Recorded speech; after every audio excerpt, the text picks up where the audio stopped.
بسم اللہ الرحمن الرحیم۔ السلام علیکم ورحمۃ اللہ وبرکاتہ۔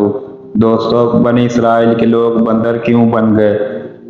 بنی اسرائیل کی وہ قوم جو بندر بن گئی، یہ واقعہ حضرت داؤد علیہ السلام کے عہد میں پیش آیا، جب ایک قبیلے نے قوم بنی اسرائیل سے علیحدہ ہو کر دریا کے کنارے اپنے رہنے کے لیے مکان بنا لیے اور وہیں آباد ہو گئے۔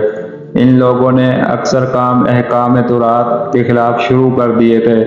ان میں ایک یہ بھی تھا کہ وہ ہفتے کے دن مچھلی کا شکار نہ کیا کریں اور نہ ہی دنیا کی کوئی خرید و فروخت کریں۔ ان لوگوں نے کوئی پرواہ نہ کی اور اپنی من مرضی سے کام لینے لگے۔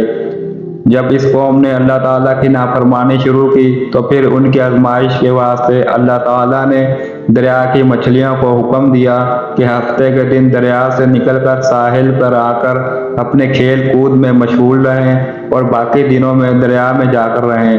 بس اللہ تعالیٰ کے حکم سے مچھلیاں ہفتے کے دن دریا سے نکل کر کنارے پر آ کر پھرتی رہتی اور ہفتے کے علاوہ دوسرے دنوں میں دریا کے اندر چلی جاتی۔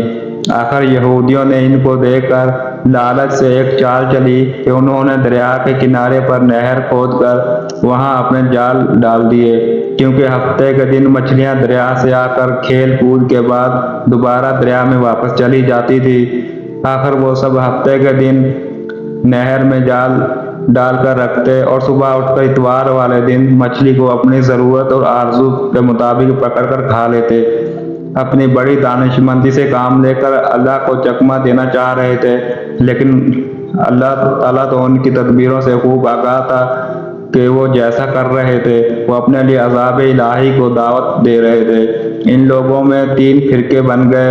ایک تو ان میں وہ لوگ تھے جو شکار کرتے تھے، دوسرے لوگ وہ تھے جو باز آ گئے تھے اور دوسروں کو نافرمانی سے برابر منع کر رہے تھے، اور تیسرے وہ تھے جو منع کرنے سے تھک گئے تھے اور منع کرنا چھوڑ دیا تھا۔ تو اللہ تعالیٰ کا عذاب کا دن آ پہنچا۔ ایک دن صبح اٹھے تو دوسروں کی آواز نہیں سنی تو دیوار پر چڑھ کر دیکھا کہ ہر گھر میں بندر ہی بندر نظر آ رہے ہیں، پر ان کی کیفیت یہ تھی کہ وہ آدمی کو پہچان کر اپنے قرابت والوں کے پاؤں پر اپنا سر رکھتے اور پاؤں چاٹنے لگتے۔ بالآخر وہ اپنے برے حال سے 3 دن میں سب کے سب مر گئے۔